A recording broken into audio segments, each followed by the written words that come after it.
ମୁଁ ତାଡ଼ି ପିଇବାକୁ ଯାଇଥିଲି, କେଉଁଠି ପିଇଲି ଜାଣିବା ପାଇଁ ଭିଡ଼ିଓ ଶେଷ ବନ୍ଦ ଦେଖ।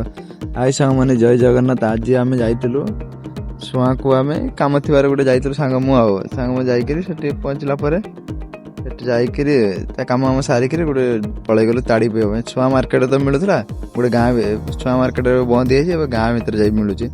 ସେଠି ଯାଇକିରି ପିଇଲୁ ଖଜୁର ଆଉ ତାଳି ପିଇଦେଲି ଗୋଟେ ମଗ। ସେ ସାଙ୍ଗ ଗୋଟେ ଗ୍ଲାସ୍ ପିଇଲା, ମୁଁ ଗୋଟେ ମଗ ପିଇଦେଲି।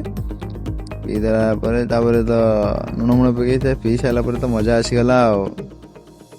ବହୁତ ଦିନ ପରେ ଏତେ ଖଜୁର ତାଡ଼ି ପିଆ ହେଲା, मतलब वो अलग ही लेवल का बंदा था। ପିଇକିରି ତାପରେ ଆମେ କହିଲୁ ଯିବା। ପିଇ ସାରିଲା ପରେ ଆମେ ଏବେ ଆଇଲେ, ଦେଖିଲେ ଏଠି କିସ ଗାଁ ନାଁ ଲେଖା ହେଇଛି, ବଙ୍କା ଗାଡ଼ିଆ ନା ଖଜୁର ଗାଡ଼ିଆ ଗୋଟେ କିସ ଲେଖା ହେଇଛି ଆଉ, ମୁଁ ଜାଣିନେ। ଏବେ ତ ଘରକୁ ଯିବା ବୋଲି ଟାଇମ୍ ହେଇଯାଇଥିଲା। ଆମେ ଚାରି ମାଣ୍ଡି ପିଇ ସାରିଲା ପରେ ସାଙ୍ଗ ମୁଁ ଚାଲିଲେ ଯାଇକିରି ମୁଁ ସୁଳୁଙ୍ଗା, ଆମେ ସୁଳୁଙ୍ଗା ଦେଇକିରି ଯିବା। ସେଠି ଯାଇକିରି ବାବୁଲା ଭାଇ କତିରୁ 2 ଖଣ୍ଡ ପାନ ନେଇକିରି ଯିବା। ଆମେ ଦେଖିବା ସେଠି ସବୁବେଳେ ମୁଁ ଯେତେବେଳେ ଯାଏ ପାନ, ସାଧା ପାନ 2 ଖଣ୍ଡ ନେଇକିରି ଆସେ।